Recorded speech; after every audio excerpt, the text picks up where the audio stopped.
이번에는 미증시에서 있었던 종목별 메가 이슈들 정리해드리는 메가3 시간입니다. 먼저 핀비즈맵 확인해 보겠습니다. 간밤 뉴욕 증시는 일제히 하락 마감했습니다. 3대 지수 모두 1% 넘게 하락했는데요. 국채금리가 연일 치솟는 가운데 여러 경제 지표들에 민감하게 반응하는 모습입니다. 모든 섹터가 하락했는데요. 유틸리티 섹터는 3%나 하락했고 기술과 임의소비재 섹터도 2% 가까이 큰 하락세를 나타냈습니다. 에너지 섹터는 약 0.5%가량 하락하면서 가장 낙폭이 작았고요. 시가총액 상위 종목들의 낙폭이 컸습니다. 마이크로소프트, 애플, 구글 등이 2% 안팎의 하락세를 나타냈고요. 아마존은 4% 급락했습니다. 제이미 다이먼 JP모건 CEO가 금리를 추가로 인상할 수 있다고 밝히자 은행주들이 일제히 하락세를 나타냈고요. 핀터레스트는 HSBC에서 차별화된 소셜 커머스 전략을 지니고 있다면서 투자 의견 매수를 제시하자 상승세를 나타내다가 0.6% 하락했습니다. 리비아는 베어드에서 긍정적인 평가를 내놓자 5.35% 급등했고요. 바이오 기업인 이뮤노반트는 자가 면역 질환 약물 효과를 입증한 뒤 주가가 97% 폭등했습니다. 그럼 오늘의 메가3 확인해 보겠습니다. 오늘은 아마존 이야기로 시작해서요. 요즘 이슈 끊이질 않는 자동차 섹터, 그리고 JP모건의 다이먼 회장의 한마디에 와르르 하락한 금융 섹터도 확인해 보겠습니다. 먼저 아마존 소식부터 보겠습니다. 미 연방거래위원회 FTC와 17개 주가 아마존을 상대로 반독점 소송을 제기했습니다. 가격을 인위적으로 높게 유지하고 경쟁 업체에 해를 끼친다는 이유에서였는데요.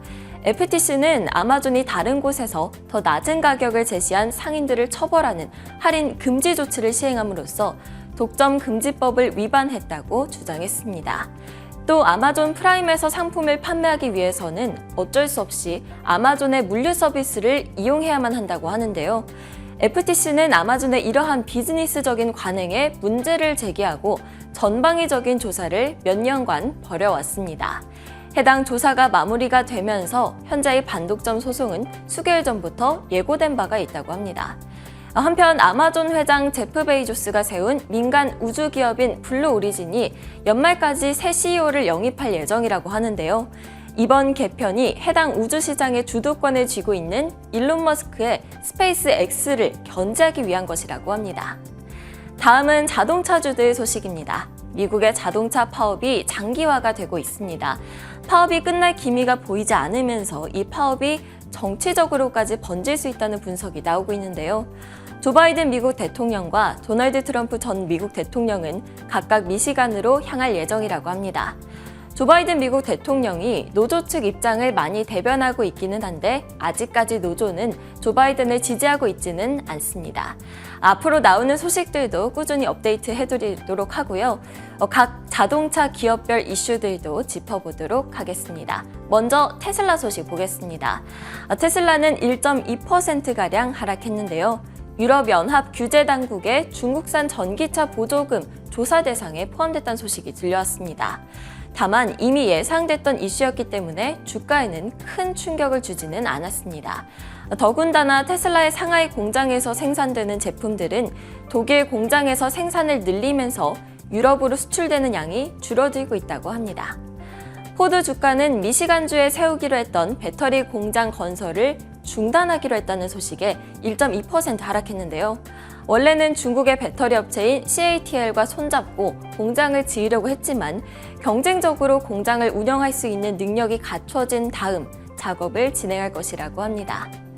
피스컨은 연말까지 하루 300대의 차량 인도 목표치를 달성할 수 있을 것으로 기대한다고 밝혔습니다. 이 때문에 주가가 치솟아서 9.6% 급등 마감했는데요.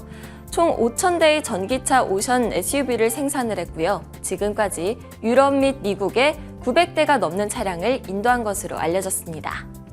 마지막으로는 은행주들 가져와 봤는데요. 제이미 다이먼 JP모건 CEO가 연준이 인플레이션을 억제하기 위해서 금리를 추가로 인상할 수 있다고 밝히자 은행주들이 일제히 하락세를 나타냈습니다.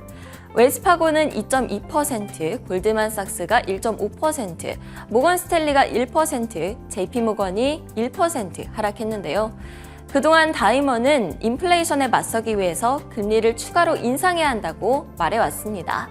전 세계적인 스태그플레이션과 더불어서 미 연준의 기준금리가 7%를 기록하는 이 최악의 시나리오까지도 언급을 했는데요. 연준은 이미 기준금리를 22년 만에 최고 수준인 5.5%까지로 인상을 했고요.